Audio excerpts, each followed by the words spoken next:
గణేశాయ నమః. ఓం శ్రీ వేదవ్యాసాయ నమః. ఓం నమో భగవతే వాసుదేవాయ. మహాభారత గ్రంథ పారాయణలో భాగంగా ఈరోజు మనం 391వ రోజుకు చేరుకున్నాము. ద్రోణ పర్వంలో ఉన్నాము. ఈరోజు మనము కృతవర్మ పరాక్రమము సాత్యకి భూరిని వధించుట గురించి తెలుసుకోబోతున్నాము. చాలా బాగుంటుంది, చివరి వరకు స్కిప్ చేయకుండా చూడండి. హరే కృష్ణ. శుక్లాంబరధరం విష్ణుం శశివర్ణం చతుర్భుజం ప్రసన్నవదనం ధ్యాయేత్ సర్వవిఘ్నోపశాంతయే.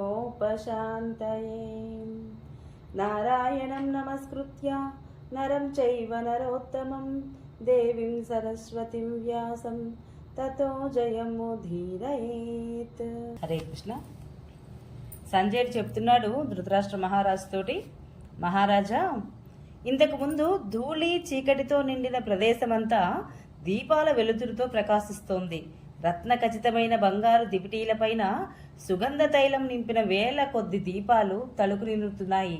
అసంఖ్యాక నక్షత్రాలతో ఆకాశం శోభాయమానంగా ఉన్నట్లుగా ఆ దీపమాలలతో రణభూమి శోభిల్లుతోంది. ఆ సమయంలో గజ సైన్యంతోనూ అశ్విక దళంతోనూ తలపడసాగింది. రధికులను ఎదిరించారు. భయంకరమైన సేనా సంహారం మొదలైంది. అర్జునుడు మహావేగంగా రాజులను వధిస్తూ కౌరవ సైన్యాన్ని మట్టుపెట్టసాగాడు. ధృతరాష్ట్రుడప్పుడు మరలా సంజయుడిని ప్రశ్నిస్తున్నాడు. సంజయ, అర్జునుడు క్రోధంతో దుర్యోధనుడి సైన్యంలో చొరబడినప్పుడు అతడు ఏమి చేయాలనుకున్నాడు? ఏ వీరులు అర్జునుడిని ఎదిరించడానికి ముందుకు వచ్చారు? ద్రోణాచార్యుడు యుద్ధం చేస్తుంటే అతని వెనుక ఎవరెవరు రక్షకులుగా నిలిచారు? ఎవరు అతనికి ముందున్నారు? ఎవరెవరు కుడి ఎడమల చక్ర రక్షకులుగా నియమితులయ్యారు? ఇవన్నీ నాకు చెప్పు అని సంజయుడిని అడిగాడు ధృతరాష్ట్ర మహారాజు. అప్పుడు సంజయుడు ఈ విధంగా చెప్పసాగాడు.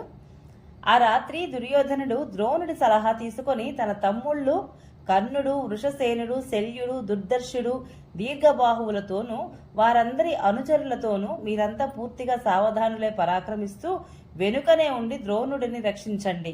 కృతవర్మ దక్షిణం వైపు, శల్యుడు ఉత్తరం వైపు చక్రాలను రక్షిస్తారు అని చెప్పాడు.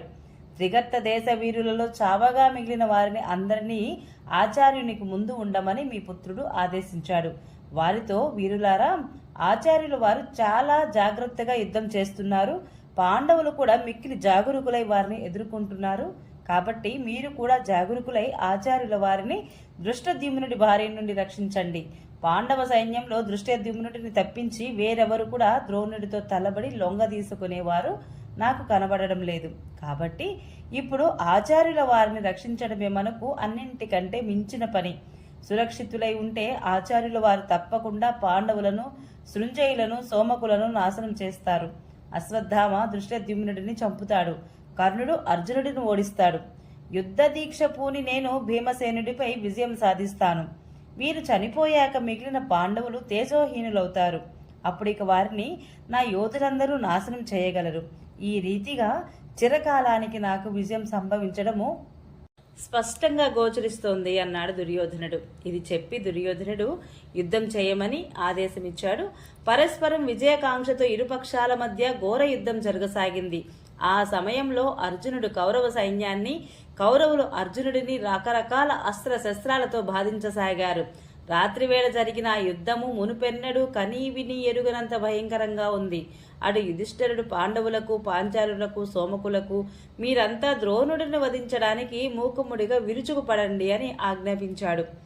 రాజు ఆజ్ఞ పొందిన ఆ పాంచాల, సృంజయాది క్షత్రియ వీరులైన భైరవ నాదం చేస్తూ ద్రోణుడిపైకి దండెత్తారు. అప్పుడు కృతవర్మ యుధిష్ఠిరుడిని, భూరి సాత్యకిని అడ్డగించారు. సహదేవుడిని కర్ణుడు, భీమసేనుడిని దుర్యోధనుడు ఎదిరించారు. శకుని నకులును ముందుకు రాకుండా అడ్డుకున్నాడు. శిఖండిని కృపాచార్యుడు, ప్రతివింధ్యుడిని దుశ్శాసనుడు ఎదిరించాడు. అనేక రకాల మాయలు తెలిసిన రాక్షసుడు ఘటోత్కచుడిని అశ్వత్థామ నిలువరించాడు. ఈ రీతిగానే ద్రోణుడిని పట్టుకోవడానికి వస్తున్న ద్రుపదుడిని వృషసేనుడు ఎదిరించాడు. శల్యుడు విరాటుడిని వారించాడు. నకులుని కొడుకు శతానీకుడు కూడా ద్రోణుడి వైపుకు ముందుకు చొచ్చుకు వస్తూ ఉంటే అతనిని చిత్రసేనుడు బాణాలు వేసి నిలువరించాడు. మహారథి అర్జునుడిని రాక్షసరాజు అలంబసుడు ఎదిరించాడు. అనంతరం ద్రోణాచార్యుడు శత్రుసేనలను సంహరించడం మొదలుపెట్టాడు. కానీ పాంచాల రాజకుమారుడు దృశ్యద్యుమ్నుడు అక్కడికి చేరుకొని అడ్డు తగిలాడు. పాండవుల వైపు నుండి పోరాటానికి వచ్చిన ఆయా ఇతర వీరులను మీ మహారథులు తమ పరాక్రమంతో నిలువరించారు.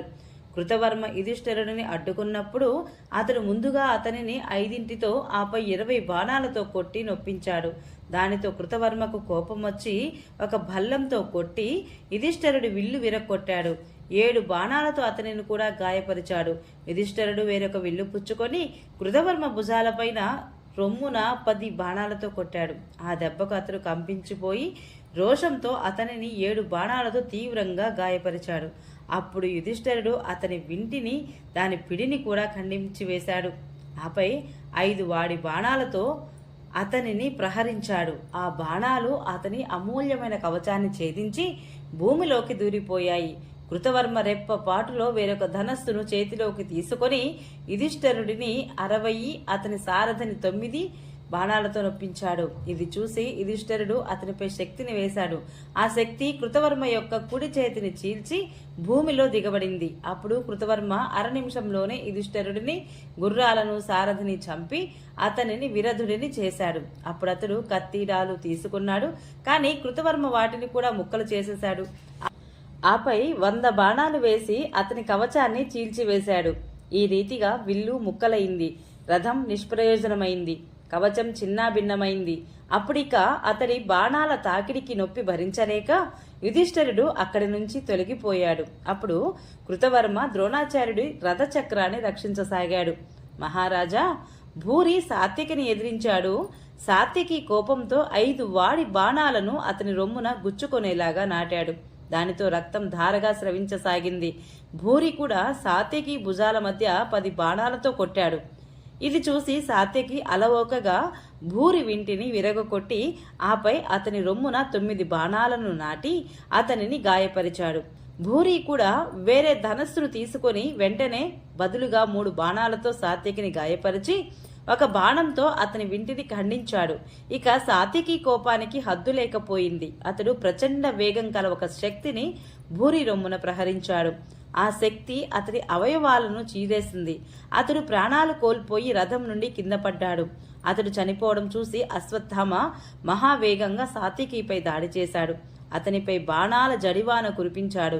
ఇది చూసి ఘటోత్కచుడు భయంకరంగా గర్జిస్తూ అశ్వత్థామపై విరుచుకుపడ్డాడు.